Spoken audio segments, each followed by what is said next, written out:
21 ہجری کی ایک رات روم کے شہر حمص میں ایک عظیم سپاہی اپنی زندگی کی آخری سانسیں لے رہا تھا۔ بستر مرگ پر انہوں نے فرمایا، اللہ گواہ ہے کہ میں نے 100 سے زیادہ جنگوں میں شرکت کی۔ میرے جسم میں ایسا کوئی حصہ نہیں جہاں تیر کے نشان اور نیزے کے زخم نہ ہو، مگر افسوس کہ میں آج میدان جنگ میں شہید ہونے کے بجائے بستر مرگ پر مر رہا ہوں۔ یہ دلیرانہ جملہ کہہ کر اس دلیر سپاہی کی روح پرواز کر گئی۔ رومی سلطنت کو دھول چٹانے والا یہ عظیم جرنیل اللہ کی تلوار حضرت خالد ابن ولید رضی اللہ تعالیٰ عنہ تھے، جو ہر میدان میں غازی تھے اور لشکر کفار پر ہمیشہ بھاری رہے۔ حضرت خالد بن ولید کا پورا نام خالد بن ولید بن مغیرہ المخزومی تھا، جو نہ صرف اسلامی بلکہ دنیا کے تاریخ کے ایک عظیم سپہ سالار تھے۔ خالد بن ولید نے ساسانی اور بازنطینی سلطنت کو شکست دے کر انہیں پارا پارا کر دیا تھا اور ساری زندگی فاتح رہے۔ آپ کی پیدائش سن 592 عیسوی میں مکہ میں ہوئی۔ آپ نے 8 ہجری کو رسول اللہ صلی اللہ علیہ وسلم کے کردار اور اخلاق کے سامنے سر تسلیم خم کرتے ہوئے اسلام قبول کیا۔ حضرت خالد بن ولید نے اپنی پوری زندگی میں 125 سے بھی زائد جنگوں میں حصہ لیا، اور تاریخ گواہ ہے کہ آپ نے ان جنگوں میں سے ایک جنگ میں بھی شکست نہیں کھائی۔ آپ بنو مخزوم کے سردار ولید بن مغیرہ کے بیٹے تھے۔ پیدائشی طور پر آپ کی پرورش ایک جنگجو کی حیثیت سے کی گئی، کیونکہ بنی مخزوم قبیلہ جنگ اور دلیری کی وجہ سے ہی مشہور تھا۔ جب نبی صلی اللہ علیہ وسلم نے قریش مکہ کے خلاف جنگ احد لڑی تو قریش کی طرف سے سپہ سالار حضرت خالد بن ولید تھے۔ اس وقت آپ نے اسلام قبول نہ کیا تھا۔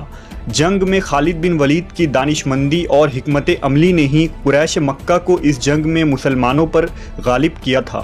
اسلام لانے کے بعد آپ نے اپنی تمام قابلیت اسلام کی حمایت میں استعمال کیا اور ساری زندگی غزوہ لڑتے رہے۔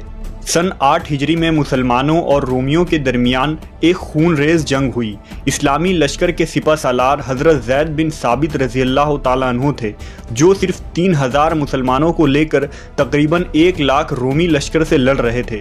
حضرت زید اس غزوہ میں شہید ہو گئے، لہٰذا حضرت جعفر بن ابی طالب رضی اللہ تعالیٰ عنہ کو سپہ سالار بنایا گیا، وہ بھی شہید ہو گئے۔ تو رسول اللہ صلی اللہ علیہ وسلم کی ہدایت کے مطابق حضرت عبداللہ ابن رواحہ رضی اللہ تعالیٰ عنہ کو سپہ سالار مقرر کیا گیا، مگر رومی مسلمانوں پر اتنے بھاری پڑے کہ یہ جلیل القدر صحابی بھی میدان جنگ میں شہید ہو گئے۔ رومی شہنشاہ ہرقل اس جنگ میں خود سربراہی کر رہا تھا۔ مجاہدین کے لیے یہ وقت نہایت ہی مشکل تھا۔ اس دوران لوگوں نے آپسی مشورے سے حضرت خالد بن ولید کو سپہ سالار بنا دیا۔ پھر کیا تھا، آپ نے اپنی پوری زندگی میں سیکھے گئے حکمت، حربے اور جوش و ولولہ کا استعمال کیا اور ایک پرجوش تقریر کیا۔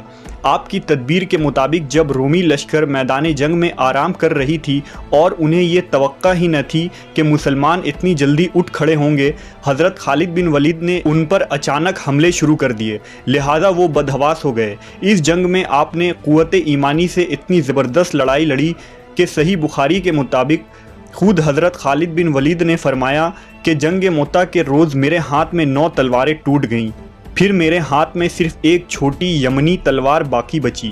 خالد بن ولید کے اس شجاعت اور بہادری پر رسول اللہ صلی اللہ علیہ وسلم نے فرمایا کہ جنگ موتا میں جھنڈا اللہ کی تلواروں میں سے ایک تلوار نے لے لیا اور ایسی جنگ لڑی کہ اللہ نے ان پر فتح فرمائی، لہٰذا اس کے بعد آپ کا لقب سیف اللہ یعنی اللہ کا تلوار ہو گیا۔